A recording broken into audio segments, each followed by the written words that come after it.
కాంగ్రెస్ వస్తుంది. ఎందుకు కాంగ్రెస్ అంటే? నవీన్ యాదవ్. ఓకే. ఒకవేళ ఆయన కాకుండా వేరే వాళ్ళకి ఇస్తే ఇక చెప్పలేం చెప్పలేం. టీఆర్ఎస్ ఎట్లుంది పరిస్థితి? TRS waste. అంతే. అంటే ఆయన 3 సార్లు ఎమ్మెల్యే గెలిచారు కదా? ఏమో తెలియదు, అంత ఐడియా లేదు. ఇక్కడ వస్తే కాంగ్రెస్ నవీన్ యాదవ్ వస్తుంది అంతే. బీజేపీ రాదు, కష్టమే. ఎట్లుందని ప్రజెంట్ ఇప్పుడు జూబ్లీ హిల్స్ లో గెలిచేది మన కాంగ్రెస్ పార్టీ ఎట్లా గెలవదు, బీఆర్ఎస్ గెలుస్తుంది.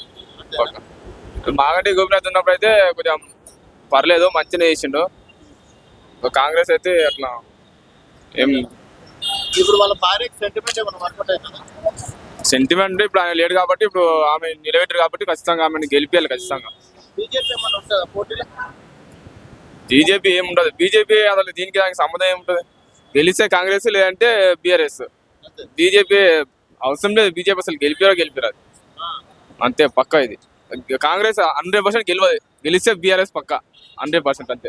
అని ఇప్పుడు ఉప ఎన్నికలు రాబోతున్నాయి. సో రాష్ట్ర వ్యాప్తంగా కూడా చర్చనీయాంశం అయింది. ఏ పార్టీ గెలిచే అవకాశం ఉందా? కాంగ్రెస్. ఎందుకంటే మాకు రుణమాఫీ అయింది 2 లక్షలు. ఓకే. సో ఇక్కడ క్యాండిడేట్ తో సంబంధం లేకుండా గెలుస్తారు కాంగ్రెస్. ఎవరున్నా కాంగ్రెసే గెలుస్తుంది. ఓకే. అధికార పార్టీ అంతే. అంటే ఈ మధ్య ఏమైనా డెవలప్ చేస్తారు కదా, ఇప్పుడు అన్ని రోజు ప్రొసీడింగ్లు ఇస్తారు కదా. ఈ మాగంటి గోపినాథ్ భార్య గురించి? మాగంటి గోపినాథ్ భార్య గురించి నో కామెంట్స్. ఆయన ఉన్నప్పుడు ఎట్లుందా? ఆయన ఉన్నప్పుడు అహంకారం ఉండే. ఏ పార్టీ మధ్య పోటీ ఉండే ఛాయిసెస్ ఉంటాయి మీ అభిప్రాయం? కాంగ్రెస్, బీఆర్ఎస్. బీజేపీ మాత్రం ప్రభావం? బీజేపీ అంటే ప్రచారం లేదు, నేను తిరగారు వాళ్ళేమి. ఓకే. సో ఇప్పుడు కాంగ్రెస్ ఏం చేస్తుంది, బీఆర్ఎస్ ఏం చేసింది గతంలో జూబ్లీ హిల్స్ కి? ఏం చేసినారంటే ఇక కొన్ని చేసినారనుకో, బీఆర్ఎస్ వాళ్ళు చేసినారని. కాంగ్రెస్ రాలే కదా ఇప్పుడు 3 సార్లు గోపినాథ్ ఉన్నారు. వాళ్ళ భార్యకి సెంటిమెంట్ ఏమైనా వర్కౌట్ అవుతుందా? సెంటిమెంట్ అంటే చెప్పలేం, 50-50 ఛాన్సెస్ అంతే. ఓకే. ఇప్పుడు హైదరాబాద్ అంటే కేటీఆర్ అన్నట్టు అంటారు కదా, అట్లా ఏం లేదు. ప్రజెంట్ అయితే లోకల్ గా అయితే నవీన్ కి ఛాన్సెస్ ఉన్నాయి కాంగ్రెస్ నుంచి. ఒకవేళ ఆయన కాకుండా వేరే వాళ్ళకి టికెట్, వేరే వాళ్ళకి ఇస్తే 99% గెలవదు, నవీన్ కి ఇస్తేనే ఏమన్నా ఛాన్సెస్ ఉంటాయి. ఓకే. సో క్యాండిడేట్ ని బట్టి ఆధారపడి లోకల్ కదా, ఇప్పుడు వేరే వాళ్ళు ఎక్కడ ఉంటే వాళ్ళని పోయి కలవడానికి ఉండదు కదా. లోకల్ ఉన్నారు కాబట్టి లోకల్ వాళ్ళకి ఇస్తారు, బయట వాళ్ళకి వేయడానికి ఉండదు. ఇలా అయితే ఎలక్షన్స్ రాబోతున్నాయి కదా, ఏ పార్టీ గెలిచే ఛాయిస్? అన్ని సమానంగానే ఉన్నాయి అన్న. ఏ పార్టీ? ఎవరు డబ్బులు ఎక్కువ ఇస్తే వాడు గెలుస్తాడు, ఏమున్నది అంతే. మరి ఏం చేస్తాను చెప్పు? ఈ సిచ్యువేషన్ లో కూడా డబ్బులు పనిచేస్తే అంటే అట్లా అధికారులు కొనుగోలు చేస్తారు, ఏం చేస్తాం? నువ్వు మనుషులను చూడగా? మనుషులు ఎందుకు చూడరు, ఖచ్చితంగా చూస్తారు. మనుషులు ఎందుకు చూడరు? సో ఏ పార్టీ మధ్య పోటీ ఉండొచ్చు? కాంగ్రెస్ కు టిఆర్ఎస్ కు పోటీ ఉంటుంది. బీజేపీకి ఫలితం లేదు కదా, బీజేపీ క్యాండిడేట్ ఎవరికి తెలియదు కదా. ఓకే. క్యాండిడేట్ మంచోడైతే 100% ఆయనే గెలుస్తాడు. బీజేపీ ఎందుకు గెలుస్తుంది? మరి ఎవరు గెలుస్తారు? నిలబడ్డ క్యాండిడేట్ మంచోడైతే ఖచ్చితంగా గెలుస్తాడు. బీజేపీ నుంచి అని నేను చెప్పట్లేదు, నిలుస్తున్న క్యాండిడేట్ ఎవరైతే మంచిగా ఉంటాడో ఆయన గెలుస్తాడు. ఈ 3 పార్టీలలో ఎవరన్నా కానీ. లేకుంటే ఈ 3 పార్టీలలో మంచోడు క్యాండిడేట్ లేకపోతే ఇండిపెండెంట్ గా నిలబడ్డ క్యాండిడేట్ మంచోడైతే గెలుస్తాడు. క్యాండిడేట్ మంచోడైతే గెలుస్తాడు, అట్లే. సో ఇప్పుడు ఆల్రెడీ మాగంటి గోపినాథ్ వాళ్ళ భార్యకి ఇచ్చాడు కదా సీటు. అవును, ఇచ్చిళ్ళు. ఆయన సెంటిమెంట్ ఏమైనా వర్కౌట్ అవుతుంది? ఏం కాదు. సెంటిమెంట్ ఏం కాదు. ఆయన ఉన్నప్పుడు ఎట్లుండే, వచ్చిండు పోయిండు అంతే. ఎవరికి పరిచయం లేదు కదా ఎక్కువ. మాస్ వాళ్ళకి తెలుసు, అటు నాయకులకు తెలుసు అంతే. కాంగ్రెస్ రేవంత్ రెడ్డి ఓకే, పర్లేదు. సో క్యాండిడేట్ మీద ఆధారపడి ఉంటుంది 100%. బీజేపీ కాంగ్రెస్ ఫలితాలు అంతే. ఇప్పుడు పెట్టి 5 సంవత్సరాలు అయింది, ఎంతవరకు పింఛన్ లేదు. కేసీఆర్ ఉన్నప్పుడు పెట్టాము, అది లేదు. ఇప్పుడు రేవంత్ రెడ్డి వచ్చాడు, అది లేదు. ఫ్రీ బస్సులు ఎందుకు? ఎక్కి కుమ్ముకోవడానికా? మరి ఎక్కి కుమ్ముకోవడానికా? ఎక్కడ పడిపోతారో తెలీదు. ఫ్రీ బస్సులు అని పెట్టారే కానీ బస్సు ఎక్కితే టైం అయిపోతుంది, కుమ్ముకొని ఎక్కుతారు. ముందు వెళ్ళిన వాళ్ళమే అనుకున్న వాళ్ళకి తోసిస్తే బస్సు కింద పడి సావడానికే, మరి ఇంకేం లేదు. Free bus. ఇప్పుడు ఎలక్షన్స్ వస్తున్నాయి కదా, ఎట్లా ఉండొచ్చు ఇక్కడ? ఎలక్షన్స్ వస్తే ఏముంది, ఇంట్లోనే ఎవరికి మంచి జరగట్లేదు. ఎవరికి మంచి జరిగిందో లేదు. ఇప్పుడు అనూపేలో ఒక హ్యాండిక్యాప్ ఉందంటే ఆమెకి ఆధార్ విడిపోయి 5 సంవత్సరాలు అయింది పెట్టున్నాము పింఛను. ఇప్పుడు వరకు పింఛను లేదు. ఏమంటే రికార్డులోనే ఉన్నది. ఖైరతాబాద్ వెళ్తే ఏమన్నారు, ఉన్నది మీ పేరు ఉన్నది, వస్తుందమ్మా, ఇదో వచ్చే నెల వస్తుంది అనుకుని ఇప్పుడు 5 సంవత్సరాలు అయిపోయి, ఇది 7వ సంవత్సరం. ఇప్పుడు రేవంత్ రెడ్డి వచ్చి కూడా 2 సంవత్సరాలు అయి 3వ సంవత్సరం పోయే. ఇంకేముంది, కేసీఆర్ మంచిగా ఉండేనా, రేవంత్ రెడ్డి ఉన్నప్పుడు మంచిగా? ఎవరు ఉన్నా మాకేమీ లేదు. పేదోళ్ళకైతే మంచి జరగట్లేదు. ఉన్నోళ్ళకే, ఆ డబ్బు ఉన్నోళ్ళకే మంచి జరుగుతుంది. ఎంతకంటే మించి ఇంకేం లేదు. పేదోళ్ళకి ఏం ఆదరవు లేదు ఇక్కడ. ఎవరు గెలిచినా చూపించచ్చు కానీ తప్ప. ఎలక్షన్స్ చూపించవచ్చు కదా అనేసి అంటే ఎలక్షన్కి వెళ్ళి నిలబడతాం మేము. నిలబడితే మాకేమి ఇచ్చేదేముంది, అలా మీకు ఎలక్షన్ నిలబడండి మీకు 1000 రూపాయలు ఇస్తామంటారు. అక్కడికి వచ్చి మాట్లాడండి మీకు 1000 రూపాయలు ఇస్తామంటారు. అక్కడికి వెళ్ళిన తర్వాత కాదమ్మా 200 ఇస్తాము, అదే 200 భోజనం పెట్టి 200 ఇస్తున్నాం కదా అంటారు. ఓట్లేసే టైం ఇస్తారు కదా. ఓట్లేసే టైంలో అవులు ఇచ్చారు, అదే 500 ఇస్తామని తీసుకుని వెళ్ళారు. మంచిగా పని చేయించుకున్నారు. 200 చేతులు పెట్టి ఇచ్చారు. ఇచ్చిన వాళ్ళు ఇచ్చారు, ఇవ్వని వాళ్ళు లేదు. 2000 ఇచ్చిన వాళ్ళకి ఓటేస్తావా, నీకు నచ్చిన పార్టీకి ఓటేస్తావా? నచ్చిన పార్టీకి, మాకు మంచి జరిగిన వాళ్ళకే ఓటేస్తాం. మాకు ఎవరు మంచి 2000 ఇస్తే 2000 డబ్బుకి ఈ రోజు 2000 చూసుకుంటే జీవితాంతం మరి ఉండే 5 సంవత్సరాలు ఉన్న మంచి చెయ్యాలి కదా ఆయన. ఎవరు ప్రభుత్వానికి మంచి చేస్తారో అలికే వేస్తాం. ఎవరు చేస్తారు అనుకుంటున్నావు? ఎవరు చేస్తారంటే రేవంత్ రెడ్డి. రేవంత్ రెడ్డి చేస్తాడా, కేసీఆర్ చేస్తాడా? కేసీఆర్ నుండి అంతా ఏం జరిగింది కానీ రేవంత్ రెడ్డి వచ్చిన తర్వాత అది జరగలేదు. బీఆర్ఎస్ చేసింది తక్కువనే అన్న, టీఆర్ఎస్ చేసిందా? తక్కువనే, ఏం లేదు. ఓకే, ఏ పార్టీ గెలుస్తుంది అనుకుంటున్నావు? ఇది చెప్పలేం. అంతేనా? ఎవరెవరికి పోటీ ఉంటుంది? కష్ట ఇప్పుడు అంతా కాంగ్రెస్ కి బీఆర్ఎస్ కే ఉంది కదా. బీజేపీ బీజేపీ రావచ్చు బీజేపీ వస్తుందా అనుకుంటున్నాను. పోటీ ఏమో కాంగ్రెస్ టీఆర్ఎస్ అంటారు. బీజేపీ కూడా, బీజేపీ వస్తుంది మెల్లమెల్లగా పుంజుకుంటుంది. అది అంతేనా? స్లో ఫైజన్ అది. ఓకే, అర్థం కాదంటారు. ఈమెకి సానుభూతి ఏమన్నా వర్కౌట్ అవుతుందా? మాకంటే కోరుకున్నారు వారికి కష్టం కష్టం. కష్టం. కాంగ్రెస్ లో ఎవరికి టికెట్ ఇస్తే పెట్టారు? ఇక నవీనాలకు వస్తుందని అంటున్నారు. మళ్ళీ వస్తే బాగానే ఉంటుంది. ఆయన కూడా చేసే మనిషి, బస్సులో ఉంటాడు, అందరితో పాటు కలిసిమెలిసి ఉంటాడు. గెలిచే ఛాయిస్ సో 3 పార్టీల మధ్య నడుస్తుంది. బీజేపీ అన్న రావచ్చు, కాంగ్రెస్ అన్న రావచ్చు.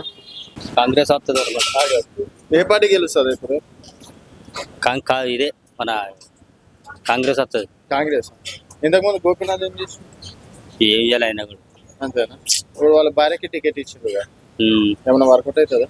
ఏమో అవుతుంది కావచ్చు. అంతేనా? కాంగ్రెస్ లో ఎవరికి టికెట్ ఇస్తే గెలుస్తారు? ఇప్పుడు అందరూ దానికి ఇస్తున్నారు కదా. ఇక ఎవరికి? మన కాంగ్రెస్ కే. అచ్చా, అట్లా కాంగ్రెస్. బీజేపీ ఏం బీజేపీ చేయలేదు సార్. ఇప్పుడు ఎలక్షన్స్ వస్తున్నాయి, జూబ్లీ హిల్స్ ఎలక్షన్స్. ఇంకో నెల అయితే ఎలక్షన్స్ వస్తున్నాయి కదా. ఏ పార్టీ గెలిచేటట్టుంది? బీజేపీ రావాలి. బీజేపీ. ఎందుకు బీజేపీ? అదే మంచి పని చేసేది మాటనా, ఏది పని చేస్తుంది మరి. పని చేయకొచ్చినాయి అన్ని గెలుస్తారు పోతారు. ఇప్పుడు ఇక్కడ టిఆర్ఎస్ కాంగ్రెస్ టీఆర్ఎస్ కాంగ్రెస్ రావాలట. కాంగ్రెస్ రాని మరి. నేను అంటలే, ఇప్పుడు అంటే ఇంతకు ముందు మాగంటి గోపీనాథ్ ఉండేగా, వాళ్ళ భార్య కూడా నిలబడ్డది. అది ఏ పార్టీ అయితే బెటర్ అంటావు నీ అభిప్రాయం, పెద్ద మనిషివి? కాంగ్రెస్ రాని మరి. బీజేపీ అన్న బీజేపీ అన్నగా అద్దనబట్టి నువ్వే. నేను అట్లా అన్నబడతలే. బీజేపీ రాని పో. బీజేపీ కాంగ్రెస్? బీజేపీనా? అంటే క్యాండిడేట్ ని బట్టి ఓటేస్తారా, పార్టీని బట్టి వేస్తారా? ఎట్లా బట్టి చూస్తారు, అప్పటికి ఎట్లా వేస్తారు వాళ్ళు చెప్తే కలుస్తుంది. ఓటు వేయకపోతే కలుస్తుంది. వాళ్ళు ఎట్లా చెప్పమంటారు చూద్దాం కానీ అప్పటి. చెప్పండి, ఇప్పుడు జూబ్లీ హిల్స్ నోటిఫికేషన్ కూడా వచ్చింది. కొన్ని నెల అయితే ఎలక్షన్స్. ఏ పార్టీ గెలిచే అవకాశం? కాంగ్రెస్ గెలుస్తుంది. ఎట్లా చెప్తున్నారు కాంగ్రెస్ గెలుస్తారు? ఇక్కడ ఉన్న నవీనంగా ఉన్నాడు కాబట్టి. ఓకే, నవీన్ యాదవ్ కి టికెట్ ఇస్తేనే ఆయనకి ఇస్తే కొంచెం బాగుంటది, ఆయన గెలుసు. ఆయన తిరుపతి ఎక్కువ ఉంది ఇక్కడ. ఇప్పుడు మాగంటి గోపీనాథ్ 3 సార్లు గెలిచింది కానీ ఎఫెక్ట్ ఏమైనా ఉండవచ్చు? సెంటిమెంట్ ఉండదు కానీ కాంగ్రెస్ వస్తుంది. ఈ minority vote bank Congress. BJP ఏమైనా ఎఫెక్ట్ చూపిస్తుంది? బీజేపీ ఏం రాదు. ఎవరికెవరికి మధ్యలో ఉంటుందని అంటే టీఆర్ఎస్ కాంగ్రెస్ ఉంటుంది అంతే. బీజేపీ కంటే ఇక మైనార్టీ ఎక్కువ కాబట్టి బీజేపీ వాళ్ళు. సో 2 మధ్యలో పోటీ. ఏ పార్టీకి వస్తారంటే అది ఇప్పుడు జనాల బట్టి ఉంటుంది సార్. అది బీఆర్ఎస్ అని అంటున్నారు ఇక్కడ. కాంగ్రెస్ కి ఎప్పుడు సరిగా చేస్తలేదని అందరు అంటున్నారు. ఇట్లా జనాలు అయితే అట్లా అంటున్నారు. అంటే ఎవరెవరికి పోటీ ఉంటుంది? ఇప్పుడు కాంగ్రెస్ లో అయితే నవీన్ అన్న ఉన్నాడు. నవీన్ అన్న గెలుస్తట్టుగా ఉన్నాడు, వేస్తారు అందరు. ఇప్పుడు ఆయనకే వేస్తారు ఇక్కడ. ఓకే, ఆయన కాకుండా వేరే వాళ్ళకి ఇస్తే వేరే వాళ్ళకంటే మేడం అయితే ఇప్పుడు సరిగా తెలియదు, కానీ ఆయన ఉండే కదా సార్. సార్ ఉన్నప్పుడు వేరే ఉండే. ఇప్పుడు జనాలు అంతా మారుతున్నారు. అంటే సెంటిమెంట్ ఏం పనిచేయదు. సెంటిమెంట్ పని చేస్తుండే, కానీ ఇప్పుడు ఏంటంటే ఇక్కడ కొంతమంది యూత్ కు నవీన్ అన్నకి వేయాలని అంటున్నాను. యూత్ అంటే మీ ఏజ్ లాంటి మా ఏజ్ లాంటి అంటే ఇక ఏముంటుంది, మనది ఏముంటుంది సార్. ఇప్పుడు ఇది యూత్దే ఎక్కువ ఉంటుంది అంతా. అంటే యూత్ వాళ్ళు ఎట్లా చెప్తారు, వాళ్ళు చెప్తారు అట్లా. అంటే ఇప్పుడు రేవంత్ రెడ్డి ఏం చేస్తలేడు అది ఇది అంటున్నారు. ఎఫెక్ట్ ఏమన్నా ఇక్కడ పడుతుందా? రేవంత్ రెడ్డి చేస్తాడని అంటున్నారు అందరూ. ఇక్కడ కూడా ఏం రాలేదని, ఏం చేస్తాడని అంటారు. కానీ చూడాలి సార్ మరి ఎవరు ఎట్లా జనాలు ఏం చేస్తారంటే ఓటికి రోజు మారుతుంది జనాలు. ఇప్పుడు ఎంత మాట్లాడినా బీజేపీ ఏమన్నా కాంపిటీషన్? బీజేపీ ఇక్కడ లేదు సార్. ఇక్కడ జూబ్లీస్ లా తక్కువ బీజేపీ.